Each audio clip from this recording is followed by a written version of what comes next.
سلامونه هم لیکې هیلې افغانانو ورونو دا کسې چې ما لګولې دا د وطن یو رښتونکی بچی احمدشاه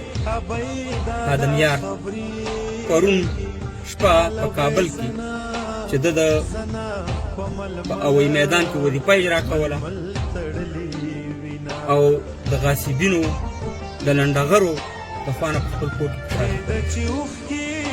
ده زده کړې په مسکو کې کړې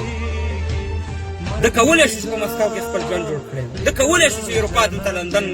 او جرمني او دې ځایونو ته راغلی وي او د خپلو بچیانو خپل سرنوشت دلته جوړ کړی خو احمدشاه دا ویلې چې یاره وطن زما مور ده زه به د دې وطن د دې مور په خې کې پروت یم د دې مور خدمت به کوم مګر احمدشاه تا ته چا ویل چې ته وطن ته راځه وطن خو د خاینینو دی وطن خو د غدارانو دی وطن کې ستا غونده کې د وطن پرستو ضرورت نشته وطن کې د هغه خلکو ضرورت دی چې څوک دا وطن خرڅوي تاسې اول د دې د ماشوم دا ویډیو وګورئ زه بیا تاسو سره خبرې کوم ټکټ مې واخلي تورو خاورو لمې وړي پکټ دا جنازې مې چړې نو دا تاسې ویډیو کته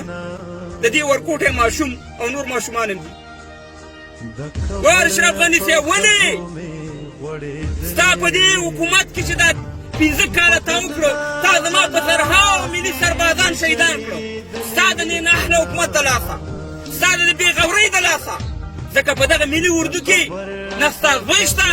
نه ستا وراره شته نه ستا پکې ورور کم خپلوان شته ټول پردي بچي دي شهیدان کړو ښایسته ښایسته ځوانان تابع وړه اشرف غني صاحب تاریخ به تا هېڅکله معاف نه کړي خلک به ما ته وایي چې ګزاره کوه باچا معلومات یې حکومت وکړي چې دا چا شهید کړی نو زه د هغه خلکو نه پوښتنه کوم چې دا کال مخکې زما په ننګرهار په جلال آباد کې